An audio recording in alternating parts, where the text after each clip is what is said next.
Quand je m'adresse aux personnes issues de la diaspora, qui sont ici en Occident, c'est de toujours rappeler que tout ce qu'on fait de positif, il faut le mettre au crédit de l'Afrique. Parce que malheureusement, quand on échoue, on redevient africain, et quand on réussit, on est français, américain, etc.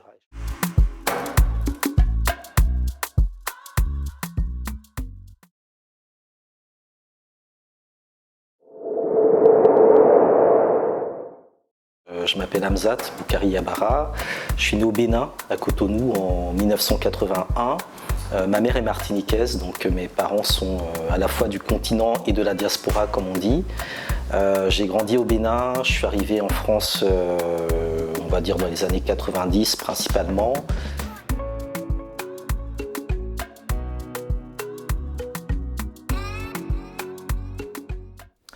Mon intérêt pour l'histoire du panafricanisme, de l'Afrique en général, il est né quand j'avais à peu près, on va dire, 13, 14, 15 ans, donc au milieu de l'adolescence.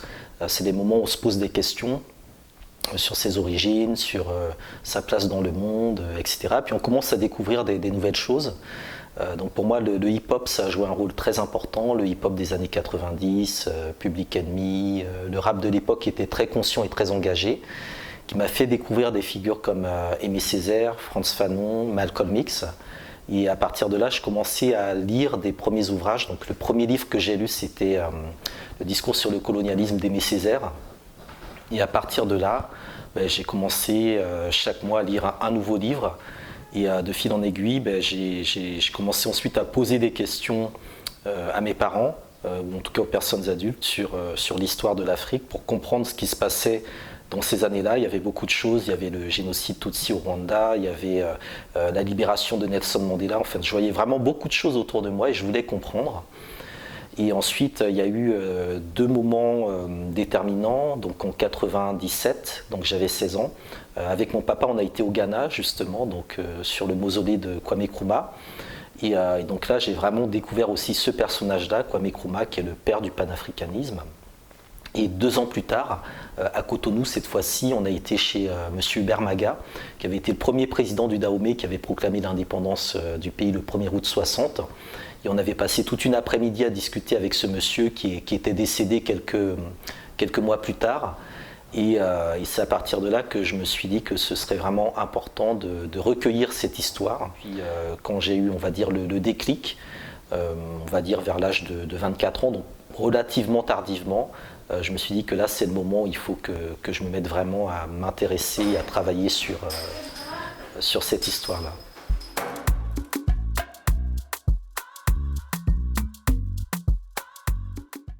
J'ai étudié ici, donc j'ai fait des études en sciences sociales et sciences humaines et j'ai fait une thèse en histoire, donc effectivement je suis historien, je suis aussi sociologue et je m'intéresse beaucoup au panafricanisme et à tout ce qui concerne de manière générale des mondes africains parce que ça touche à ma propre histoire que j'ai pas forcément pu apprendre moi-même à l'école et donc effectivement pour moi écrire l'histoire que j'ai pas pu apprendre quand j'étais plus jeune, c'est une manière je dirais de remettre les choses à leur place et à côté de ça c'est aussi une manière de s'engager, donc d'avoir aussi une dimension militante. Mon père il a une fibre panafricaine. Il a fait lui-même ses études à Dakar dans les années 70, donc il a les vieux livres de Cheikh Anta Diop. Je pense qu'il a d'ailleurs même rencontré dans ces années-là. Et ensuite, il est venu en Suisse et en France pour étudier, où il a rencontré ma mère dans les foyers africains, sur la Coutra, de régions parisiennes. Et donc, je suis un peu le fruit aussi de cette histoire-là. Et ensuite, il est revenu au Bénin avec ma mère. Donc, il a ramené ma mère, on va dire, sur le continent, sur la terre d'origine. Et donc, moi, je suis né là-bas, dans un pays, le Bénin, où l'histoire est très importante. Il y a beaucoup de lieux de mémoire, il y a beaucoup de personnes à interroger.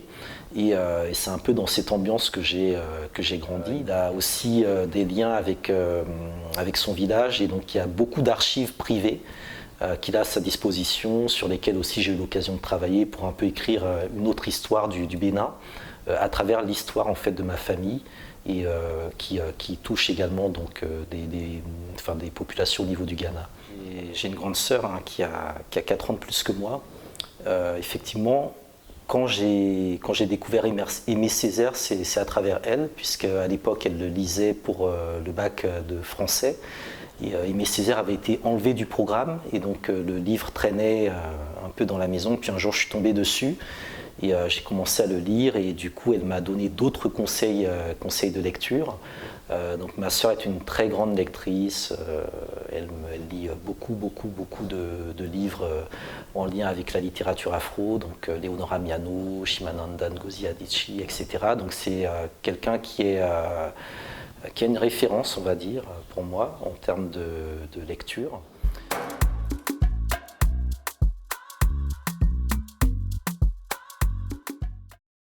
Ma définition du panafricanisme, c'est tout ce qui est sorti du continent africain et qui a marqué l'ensemble reste du monde, soit en survivant donc, à l'arrachement de la terre natale, soit en se réinventant à l'extérieur du continent africain et en gardant toujours ce lien avec l'Afrique.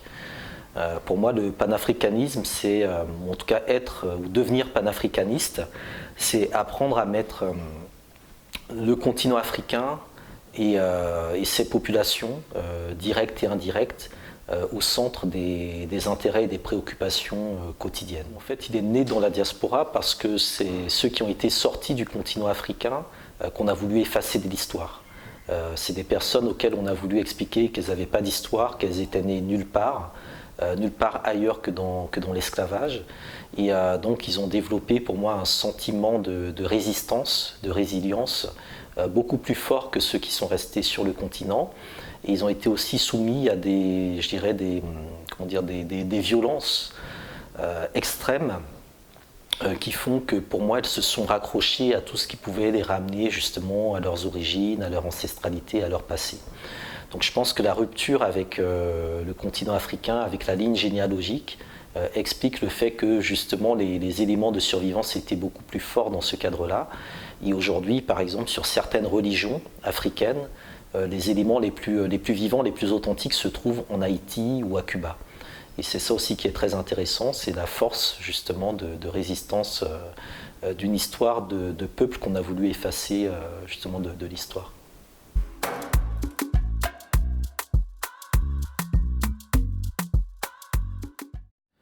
Pour parvenir en fait à l'unité africaine, déjà je pense qu'il faut savoir d'où on vient, premièrement, et développer une forme de conscience historique, d'une forme de solidarité, d'empathie, de compassion les uns envers les autres et de manière générale envers le continent africain et ses diasporas. Ensuite, il faut des structures, donc des associations, des organisations, des institutions, des collectifs, des groupes qui apprennent à travailler entre eux de manière prioritaire et privilégiée et qui développent leur propre système, tout simplement, sans dépendre de l'avis des autres et qui remettent en question les voies dans lesquelles on veut à tout prix que les Africains, les Africaines ou les peuples afrodescendants, comme on dit, s'engouffrent. C'est-à-dire que c'est une capacité, je pense, à se faire violence sur soi, sur sa petite identité, et à comprendre que l'on fait partie d'un tout sans lequel on ne peut pas avancer. Donc pour moi, il y a un travail de désaliénation qui est fondamental, qui a été déjà établi par quelqu'un comme Frantz Fanon, par exemple, dans Peau noire, masque blanc. Il rappelle l'importance, je dirais, de sortir des clichés, des stéréotypes, des préjugés. Ça a été également posé par Aimé Césaire, quand il parle de la question du nègre fondamental. C'est l'importance de comprendre son identité profonde et enfin de comprendre en quoi l'Afrique doit être un élément de fierté et de réussite. Et dans mon cas, je considère que tout ce que je fais de positif dans ma vie, je le mets au crédit de l'Afrique. Et je pense que c'est important. C'est comme ça qu'on doit se comporter. Tout ce que nous réussissons, notamment quand je m'adresse aux personnes issues de la diaspora qui sont ici en Occident, c'est de toujours rappeler que tout ce qu'on fait de positif, il faut le mettre au crédit de l'Afrique. Parce que malheureusement, quand on échoue, on redevient africain, et quand on réussit, on est français, américain, etc. Et je pense que c'est important que tous les modèles de réussite mettent en avant le fait que c'est la réussite d'une personne qui représente l'Afrique.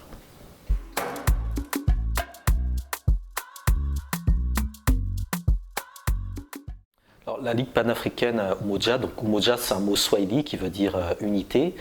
C'est une organisation politique qui est présente dans un certain nombre de pays sur le continent.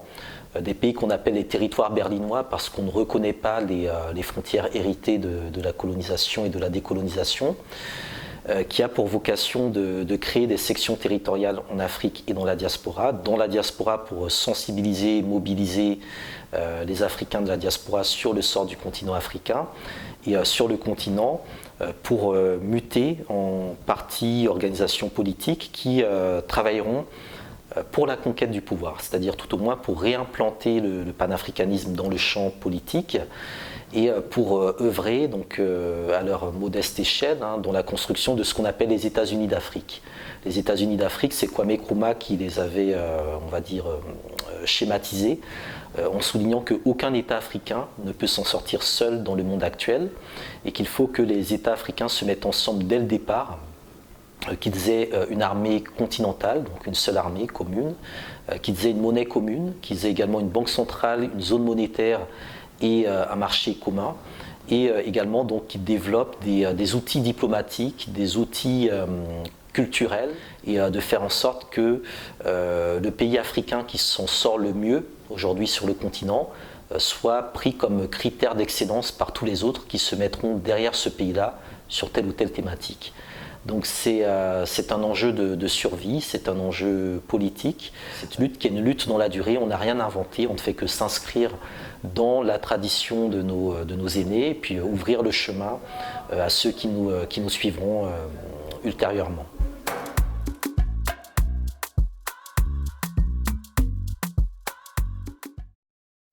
Le congrès panafricain de 1919, il est important parce qu'il a ouvert une tradition de rencontres entre les Africains du continent et les Africains de la diaspora, où chaque communauté en fait arrivait avec un état des lieux de sa situation et le comparer avec les autres communautés pour voir où est-ce qu'on en était.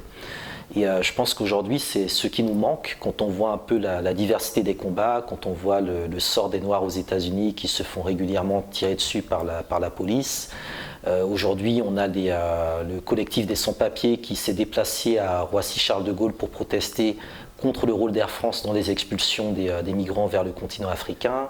On a la situation de la négrophobie dans le monde arabe ou dans les pays du Golfe. On a la situation également au niveau du continent africain, les problématiques dans la Caraïbe, la Martinique avec le chlordécone. Bref, il y a tout un ensemble, ou les Afro-Brésiliens, donc il y a tout un ensemble de situations différentes auxquelles les peuples d'origine africaine sont confrontés.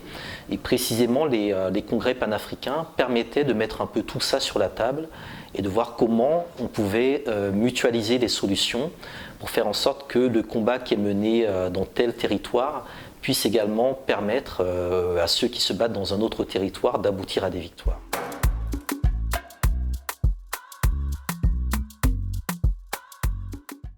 Et en fait, en 2013, j'ai eu l'occasion d'aller à Addis Abeba pour les 50 ans de l'Union africaine. Et j'ai fait une intervention dans le hall de l'Union africaine, donc le hall historique où on avait créé l'OUA en 63. Lors de cet événement à l'Union africaine à Addis Abeba, c'était l'appel que j'avais lancé pour que les Rastas soient pris en compte dans les programmes de l'Union africaine et notamment qui s'occupent de la question du rapatriement. Puisque l'une des choses qui nous avait choqués, c'est que pour cet événement, dans le bâtiment de l'Union africaine, on avait interdit aux Rastas d'entrer dans l'Union africaine parce qu'ils n'avaient pas de papier d'identité. Et là aussi, je pense que c'est un point qui est à la fois tragique et anecdotique, c'est la question vraiment des papiers d'identité. La manière dont on est contrôlé dans tous nos déplacements, y compris dans des territoires qui sont finalement les nôtres. Et je pense que cette notion du papier, pour moi, c'est celle qui est à la source de beaucoup d'anecdotes, y compris certaines des anecdotes les plus tragiques, puisqu'on sait qu'en France, dans notamment les violences policières qui sont faites, il y a beaucoup de choses qui partent justement d'un contrôle d'identité, d'un contrôle de papier. Donc pour moi, la question des papiers, il y a beaucoup d'anecdotes, je pense, à construire autour pour lier à la fois justement les questions panafricaines et les questions, on va dire, beaucoup plus quotidiennes et urbaines auxquelles on est confronté par ici et par là.